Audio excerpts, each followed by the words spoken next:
ಎಲ್ಲರಿಗೂ ನಮಸ್ಕಾರ. Welcome back to my channel. ನಾನು ನಿಮ್ಮ ಪ್ರೀತಿಯ ಭವ್ಯ. ಎಲ್ಲರೂ ಹೇಗಿದ್ದೀರಾ? ಎಲ್ಲರೂ ಚೆನ್ನಾಗಿದ್ದೀರಾ ಅಂತ ಅಂದ್ಕೊಳ್ತಾ ಇದ್ದೀನಿ. ನಾನು ಕೂಡ ತುಂಬಾ ಚೆನ್ನಾಗಿದ್ದೀನಿ. ಇವತ್ತಿನ ಒಂದು ವಿಡಿಯೋನ ನಾನು ಅಮ್ಮನ ಮನೆಯಿಂದ ಶುರು ಮಾಡ್ತಾ ಇದ್ದೀನಿ. ಸೊ ಯಾಕೆ ಅಂತ ಅಂದರೆ ಇವತ್ತು ನಮ್ಮ ಆಂಟಿ ಮಗಳು ಮತ್ತು ಅವರ ಹಸ್ಬೆಂಡ್ ಬಂದಿದ್ದಾರೆ. ಸೊ ಹಾಗಾಗಿ ಅವ್ರಿಗೆ ಅಂತ ಇವತ್ತು ಬೋಂಡನ ಮಾಡ್ತಾ ಇದ್ದೀನಿ. ಸೊ ಆ ಒಂದು ವಿಡಿಯೋನ ನಾನು ನಿಮ್ಗಳ ಜೊತೆ ಶೇರ್ ಮಾಡ್ಕೊತಾ ಇದ್ದೀನಿ. ಫ್ರೆಂಡ್ಸ್, ನನ್ನ ಈ ಒಂದು ಚಾನಲ್ಗೆ ನೀವೇನಾದರೂ ಹೊಸಬರಾಗಿದ್ದರೆ ದಯವಿಟ್ಟು ಸಬ್ಸ್ಕ್ರೈಬ್ ಮಾಡ್ಕೊಂಡು ನೋಡಿ. ಹಾಗೆಯೇ ಇಷ್ಟ ಆಯಿತು ಅಂತ ಅಂದರೆ ಒಂದು ಲೈಕ್ ಮಾಡಿ, ಕಮೆಂಟ್ ಮಾಡಿ, ಶೇರ್ ಮಾಡಿ. ವಿಡಿಯೋನ ಎಲ್ಲೂ ಕೂಡ ಸ್ಕಿಪ್ ಮಾಡದೆ ಪೂರ್ತಿಯಾಗಿ ನೋಡಿ ಫ್ರೆಂಡ್ಸ್. ಅಮ್ಮ ಸೊಪ್ಪಿನ ಸಾಂಬಾರಿಗೆ ಅಂತ ಹೇಳಿ ಸೊಪ್ಪು ಕಾಳನ್ನೆಲ್ಲ ಎತ್ತಿಟ್ಟಿದ್ದಾರೆ ಮಸಾಲ ರುಬ್ಕೊಳ್ಳೋದಕ್ಕೆ ಅಂತ. ನಾನು ಬೋಂಡ ಮಾಡೋಣ ಅಂತ ಹೇಳಿ ಬೋಂಡಕ್ಕೆ ಏನೇನೆಲ್ಲ ಬೇಕೋ ಅದನ್ನೆಲ್ಲ ನಾನು ರೆಡಿ ಮಾಡ್ಕೊತಾ ಇದ್ದೀನಿ. ಇನ್ನು ನಾನಿಲ್ಲಿ ಈರುಳ್ಳಿನ ಉದ್ದುತ್ತಾ ಹೆಚ್ಚಿಟ್ಕೊಂಡಿಲ್ಲ, ಸಣ್ಣ ಸಣ್ಣದಾಗಿ ಹೆಚ್ಕೊಂಡಿದ್ದೀನಿ. ಇನ್ನು ಸ್ವಲ್ಪ ಜೀರಿಗೆನ ಹಾಕ್ಕೊಂಡಿದ್ದೀನಿ, ಸ್ವಲ್ಪ ಹಸಿಮೆಣ್ಸಿನ್ಕಾಯಿನ ಹಾಕ್ಕೊಂಡಿದ್ದೀನಿ. ನಿಮಗೆ ಹಸಿಮೆಣ್ಸಿನ್ಕಾಯಿ ಬೇಡ ಅಂತ ಅಂದರೆ ಖಾರದ ಪುಡಿನ ಹಾಕಿ ಮಾಡ್ಕೊಬೋದು. ಬಟ್ ಹಸಿಮೆಣ್ಸಿನ್ಕಾಯಿ ಹಾಕಿ ಮಾಡ್ಕೊಂಡ್ರೇ ಈ ಒಂದು ಬೋಂಡ ತಿನ್ನೋದಕ್ಕೆ ಚೆನ್ನಾಗಿರುತ್ತೆ. ಇನ್ನು ಸಬ್ಬಸಿಗೆ ಸೊಪ್ಪು ಹಾಗೆಯೇ ಸಾಂಬಾರು ಸೊಪ್ಪು ಇದಿಷ್ಟನ್ನು ಹಾಕಿ ಫಸ್ಟನ್ನೇ ಕಲಸಿ ಇಟ್ಕೊಂಡು ಆಮೇಲೆ ಕಡಲೆ ಹಿಟ್ಟನ್ನ ಹಾಕಿ ಸ್ವಲ್ಪನೇ ನೀರನ್ನ ಹಾಕಿ ಕಲಸಿ ಇಟ್ಕೊಂಡಿದ್ದೀನಿ. ಇನ್ನು ಎಣ್ಣೆ ಬಿಸಿಯಾಗೋದಕ್ಕೆ ಅಂತ ಇಟ್ಕೊಂಡು ಎಣ್ಣೆ ಚೆನ್ನಾಗಿ ಬಿಸಿಯಾಗಿದೆ ಅಂತ ಅನ್ನೋವಂಥ ಟೈಮಲ್ಲಿ ಬೋಂಡದ ಹಿಟ್ಟನ್ನು ಎಣ್ಣೆ ಒಳಗಡೆ ಹಾಕಬೇಕಾಗುತ್ತೆ. ಸ್ವಲ್ಪನೇ ನಮಗೆ ಎಷ್ಟು ದಪ್ಪ ಬೇಕು ಅನ್ನೋದನ್ನು ನೋಡಿಕೊಂಡು ಹಾಕಬೇಕಾಗುತ್ತೆ.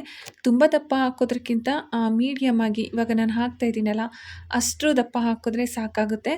ಹಾಗೆಯೇ ಬಜ್ಜಿಗೆಲ್ಲ ಆದರೆ ಸ್ವಲ್ಪ ತೆಳುವಾಗಿ ಕಲಿಸ್ಕೊತೀವಿ. ನಾವು ಬೋಂಡನ ಮಾಡ್ತೀವಿ ಅಂತ ಅಂದರೆ ನಾನಿಲ್ಲಿ ಎಣ್ಣೆ ಒಳಗಡೆ ಹಾಕ್ತಿರೋದನ್ನು ನೀವು ನೋಡ್ತಾ ಇರ್ಬೋದು. ಇಷ್ಟು ಅದಕ್ಕೆ ಕಲಿಸ್ಕೊಂಡ್ರೆ ಸಾಕಾಗುತ್ತೆ.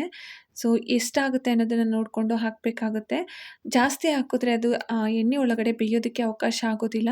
ಸೊ ಹಾಗಾಗಿ ಎಷ್ಟು ಎಣ್ಣೆ ಇದೆ ಅಷ್ಟು ಇದಕ್ಕೆ ಮಾತ್ರ ನಾವು ಹಾಕಬೇಕಾಗುತ್ತೆ. ಇನ್ನು ಉಳಿದಿದ್ದನ್ನು ನೆಕ್ಸ್ಟ್ ಹಾಕಿ ನಾನು ಬೇಯಿಸ್ಕೊಂಡ್ರೆ ಆಗುತ್ತೆ ಅಂತ ಹಾಗೆಯೇ ಎತ್ತಿಟ್ಕೊಳ್ತಾ ಇದ್ದೀನಿ. ಎಣ್ಣೆ ಒಳಗಡೆ ಹಾಕಿ ಸ್ವಲ್ಪ ಹೊತ್ತು ಬಿಡಬೇಕಾಗುತ್ತೆ. ಅದಾದಮೇಲೆ ಜಾಲರಿನ ತೊಗೊಂಡು ನಾವು ಮಗ್ಚಿ ಬೇಯಿಸ್ಕೋಬೇಕಾಗುತ್ತೆ. ಇಲ್ಲ ಅಂತ ಅಂದರೆ ಸ್ವಲ್ಪ ಹೊತ್ತು ಬಿಡ್ದೇ ಹಾಗೆಯೇ ನಾವು ಮಗ್ಚಾಕ್ತೀವಿ ಅಂತ ಅಂದರೆ ಅದು ಜಾಸ್ತಿ ಕಲಸ್ದಂಗೆ ಆಗಿಬಿಡುತ್ತೆ.